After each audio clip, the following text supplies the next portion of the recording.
म्हाताऱ्याने एकदा मला सांगितलं सुनबाई बिडी आण, पण मी लय हुशार आहे. मी गेले दुकानावर, दिवाळी जवळ आलती. मी दुकानावर गेले पण बिडा न घेता फटाक्याचा बॉक्स घेतला, म्हाताऱ्याच्या खिशात ठेवला. म्हाताऱ्याला बिडीची तलप लागली. म्हाताऱ्याने बिडी समजून फटाका खिशातून काढला आणि बिडी समजून जे फटाक्याला आग लावली तसं म्हातारं डायरेक्ट ढगात आणि चंद्रावर धडका घेते. सत्वर पावगे मला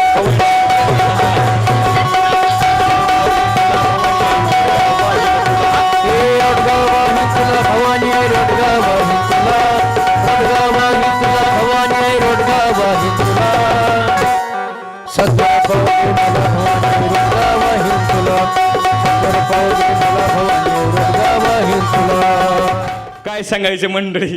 हो लग्न झालं बरं का. हो लग्न झालं. माझा नवरदेव दाखव का तुम्हाला. येऊ का हे पिवळं शर्ट. अहो लग्न झालं, नांदायला गेली पण आवलाद लय कडू निघाली. हो ह्याची हे बी कडू. पण काय सांगायचं सासू सासरे तर नुसता वैताग आणलाय. काय सांगायचं मंडळी. सासरा दाखव का तुम्हाला कुठं बसलाय तेव्हा का ते पिवळा फेका. अहो सासरा बरं का माझा. लग्न झालं तसं काय सांगायचं तुम्हाला. लय बिड्याचा नाद आहे म्हाताऱ्याला. रोज 7, 8, 10 कट्टे ओढते म्हातार. काय सांगायचंय या मन कसं काय ठेवले कोण असतं. चुकून राहिले बरं का ते. सासरा माझा गावी गेला. म्हातार सारखं बिड्या ओढते. काय सांगायचंय बरं. स्वतः दुकानाला जात नाही, मला सांगतं बिड्या आणायला. तर त्याला लाज वाटते का सुनाला दुकानावर पाठवायला. दिवसातून 2-4 वेळा दुकानाच्या चक्रा मारावं लागतात मावशी. काय सांगायचं रोज बिड्या द्यावं लागतात म्हाताऱ्याला. पण मी लय चॅप्टर का म्हातार रोज बिड्या वडू वडू वडू वडू वडू. काय सांगायचं मावशी नुसतं खोकतंय. रात्रभर झोप येत नाही. माझ्या डोक्याला नुसता ताप झालाय. म्हाताऱ्याने एकदा मला सांगितलं सुनबाई बिड्या आण, पण मी लय हुशार आहे. मी गेले दुकानावर, दिवाळी जवळ आलती. मी दुकानावर गेले पण बिडा न घेता फटाक्याचा बॉक्स घेतला, म्हाताऱ्याच्या खिशात ठेवला. तलप लागली म्हाताऱ्याला, बिडीची तलप लागली. म्हाताऱ्याने बिडी समजून फटाका खिशातून काढला आणि बिडी समजून जे फटाक्याला आग लावली तसं म्हातारं डायरेक्ट ढगात आणि चंद्रावर धडका घेते. असलं म्हातारे काय सांगायचं तुम्हाला. दिसतं एवढं सोपं नाही म्हातारं. म्हणून म्हणते काय. अहो सासरा माझा गावी गेला आन तिकडच खपू दे त्याला. आन तिकडच खपू दे त्याला.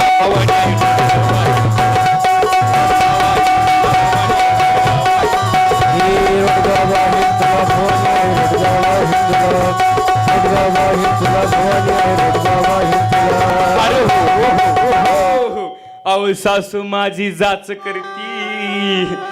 कुठं बसली व थेरडी. कुठं बसली डंगरी कोणीकडची. तेवका चष्मेवाली माझी सासू. अहो काय सांगायचं लय म्हातारीनं वैताग आणलाय.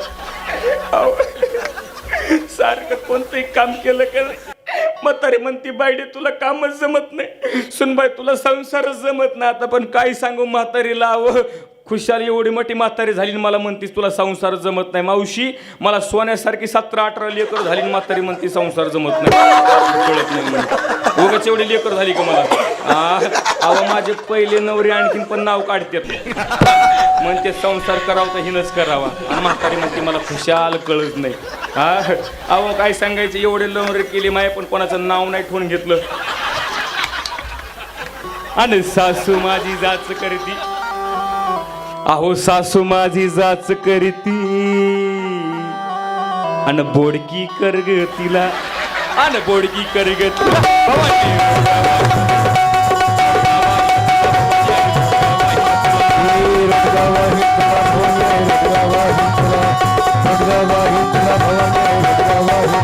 नंदच कार्ट किरकिर करत अन खर्च होऊ दे त्याला. अहो नंदच कार्ट किरकिर करत अन खर्च होऊ दे त्याला. दादला मारून आवती देईल. सगळ्याला घेतला आता नवऱ्याला सोडून होईल. बघा ना माझं मिस्टर पांढऱ्या मिशावालं. दिस इज माय मिस्टर. तुम्ही म्हणता बायडी चांगली इंग्लिश बोलायली, पण काय सांगायचं हो, साधी सुधी शाळा झाली नाही माझी हो बरं का मावशी. चांगली शिकली मी, एल होऊन बिल झाली. आणखीन जर 10 वर्ष शाळात गेली असती तर बालवाडी पास झाली असती. पण माझं पप्पा म्हणलं बायडे नको मास्तरातून शाळेचे वाटलं करू, म्हणून नाट सोडून दिला. पण दादला मारून आवती देईल, नवऱ्याला मारून आवती देईल म्हणते. कारण नवरा हाय तसा धाडाचा माझा देखना दिवा पदरात पडलाय. काय सांगायचे तुम्ही म्हणता बायडे तू एवढी देखणी आणि नवरा का म्हातारा केला. पण काय सांगायचे बरं का सरपंच, मुडदा मला लग्नाच्या आधी बघायला आला, फसवलं मला. तुमच्या गावातच आलती का आपली ठोंबरी महाराज म्हणले पोरग चांगले, म्हणले चंद्राव त्याच्या 250 एकर जमीन आहे म्हणली. चंद्राव 250 एकर जमीन. माझं म्हातारं भाडलं की टोपीला म्हणून माझ्या म्हाताऱ्यानं लग्न करून वाटलं केलं. अहो काय सांगायचंय, म्हणले पोराचा मोठा व्यवसाय, घेणं देण्याचा व्यवसाय. हो लग्न कर म्हणले, तुला सुखाचं ठेवीन. आता घेणं देण्याचा व्यवसाय म्हणल्यानंतर मला वाटलं कुठला व्यापारी असेल, मोठा बिझनेसमॅन असेल. मावशी पटकन हो म्हणले, पटकन हो म्हणले. पण काय सांगायचं, लग्न झालं तसं मुडदा घरात सारखा झोपलेलाच आहे.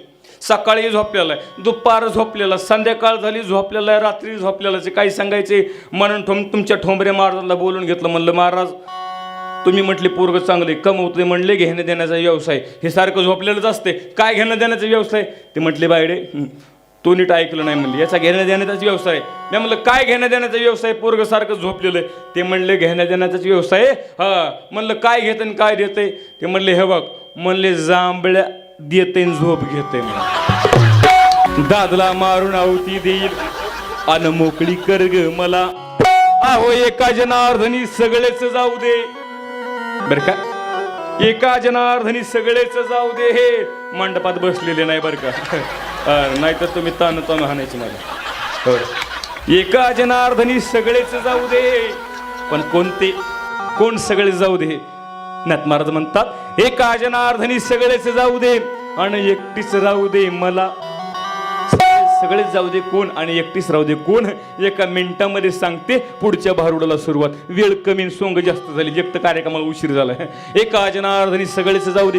सगळे म्हणजे कोणते, या अंतकरणामध्ये या शरीरामध्ये असणारे षडविकार म्हणजे सगळेच जाऊ दे. काम क्रोध लोभ मद मत्सर दंभ अहंकार, वासना नावाची सासू जाऊ दे, अहंकार नावाचा सासरा जाऊ दे आणि विकल्प नावाचा नवरा मरू दे म्हणते. कोण म्हणते तर बुद्धी म्हणते. कोणती बुद्धी, सद्बुद्धी. कारण हे सगळे गेल्याशिवाय बुद्धी परमात्म्याच्या चरणी लीन होऊ शकत नाही किंवा स्थिर होऊ शकत नाही. म्हणून ही बुद्धी सांगते, देवाला म्हणते हे देवा हे सगळे एकदा का शरीरातून गेले की मी एकटी मोकळी झाली. कशासाठी, ते परमार्थ करण्यासाठी. म्हणून एका जनार्दनी सगळेच जाऊ दे आणि एकटीच राहू दे मला.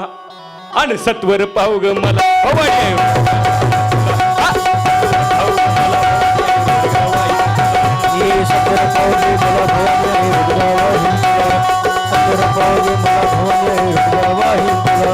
रोडगा वाहिन तुला भवानी, रोडगा वाहिन तुला, रोडगा वाहिन तुला भवानी, रोडगा वाहिन तुला, आणि रोडगा वाहिन तुला भवानी, रोडगा वाहिन तुला, रोडगा वाहिन तुला भवानी, रोडगा वाहिन तुला. सत्वर पाहू ग मला, सत्वर पाहू ग मला, रोडगा वाहिन तुला, सत्वर पाहू